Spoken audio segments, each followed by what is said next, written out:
What up everyone, Slifer here. Today, I'm going to be teaching you how to instantly rank up in Valorant. If you're going to enjoy the video, please like, subscribe, and leave a comment. Let's get into it. Now, I know the feeling of being hard stuck, bronze, silver, and gold. You get into a lobby, your team is just shocking, and there's always a smurf on the other team. Now, while it is easy to blame your teammates, the one thing stopping you from ranking up is you. The simple logic being that there are good players that are in a high rank and there are bad players that are in a low rank. Hence, it is the players that make up the actual ranks, not the teams, if you get what I mean. Now, in my opinion, the first thing you should be focusing on when you're trying to rank up in Valorant is your movement. Countless times I've spectated my own teammates where they're just jogging around the map, they're just wide swinging whatever corner they want, and they just end up throwing the whole round. So let's get into how you can master your movement. Number one is to actually watch pros and how they move throughout the map. How are they clearing corners? Are they holding angles? How are they holding angles? All of this will help you improving your actual game. Now, the first thing we're going to discuss is slicing the pie. Slicing the pie is pretty much envisioning slicing a pie around a corner. So you want to be going in and out of each angle, slicing the pie and checking each spot where an enemy could be. You're picturing in your head that an enemy could be there in every single position. So you're assuming for the finite positions that are available, you're clearing those positions. Even though there are 5 enemies, you're still clearing a large number of angles as if there were a large number of enemies there. Now, what I would advise you do is open up custom game and open up all the maps, particularly the ones that you're not familiar with, and go ahead, envision yourself attacking, defending, and you want to see what angles are you going to hold. Do I have a plan B in case they rush me? Having a plan is one of the most important aspects when you want to stay alive in Valorant. Now, I know what you're going to tell me. I'm slicing the angles. I'm not wide peeking. What I advise you do is look back at your VODs. Have a look what you're doing.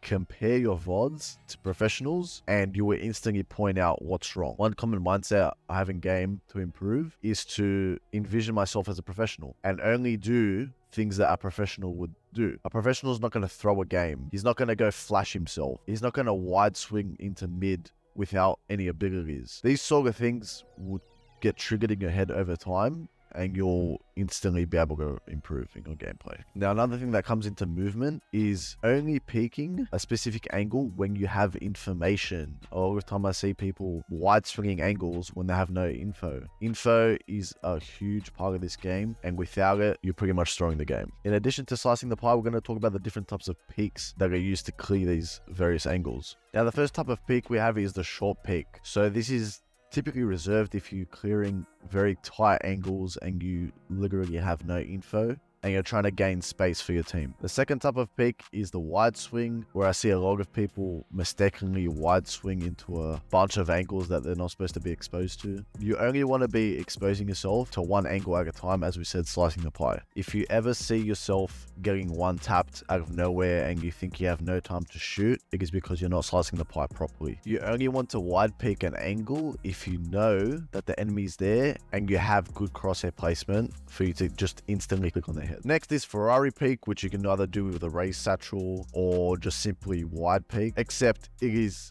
insanely long and the enemy is forced to track you. This is also recommended if you have good crosshair placement and you know where the enemy is going to be.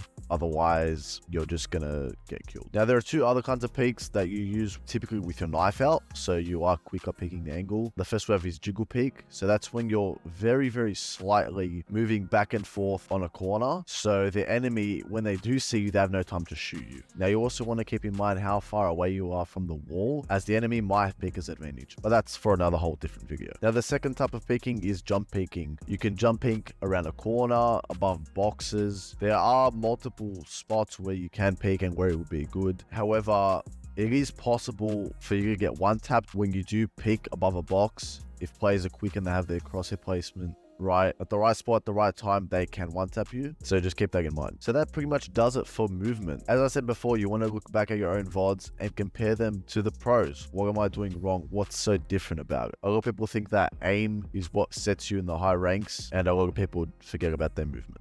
Obviously, having good aim and crosshair placement helps tremendously, but you want to be able to clear corners without throwing the game. Which brings us into the second part of the video, which is throwing. When I was in low elo, bronze, silver, I saw around 5 rounds each game with just teammates rolling when they don't have to. When there's one enemy left and you're rushing him and you've got bomb advantage, you're throwing the game. This ties into what I said earlier about info. If you have no info, you shouldn't wide peek an angle with no utility. If you have no info, you should be short peeking all the angles to clear and gain space. A lot of people just press their W key onto sites, and that is just the wrong thing to do. You want to be gaining space for your team by clearing angles using A and D and using util to gain space. Another way people throw rounds is where they know that someone always holds an angle and they've already died 3 times to it, and they go again and pick that same angle. Or you know there's an op mid and you pick mid. Now, low elo players or even maybe golds don't even know that it takes 7 seconds to defuse the bomb. So when you're wide peeking as soon as they tap the spike, you're just throwing. Now, it takes 3.5 seconds for them to get the half defuse. So you should be waiting at least 2.5 seconds before picking any type of angle. Now, I promise you,